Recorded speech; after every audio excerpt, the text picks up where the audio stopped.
I want you to have a think about yourself becoming a professional clinical hypnotherapist.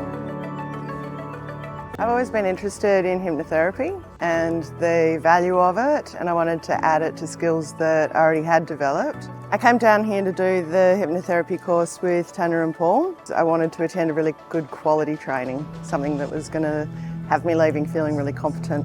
I recommend the course to others, specifically because of the structure. And it's fun and it's hands-on. You're not sitting down trying to guess what things are. It's explained in a clear way. Being trained by two people who have got such amazing knowledge and competency, but who can also translate it into a way that builds confidence, helps apply and turn all of the understanding into practical application.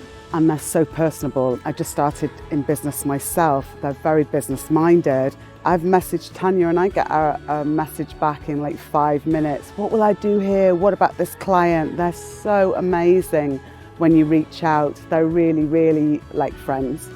The course is for people who really want to help people. I think it's for absolutely everybody. I think it's really widely applicable. Anybody who would be interested in hypnotherapy just as an interest, because it really is fascinating, or if you want to start a business, I think it would cover it for everybody.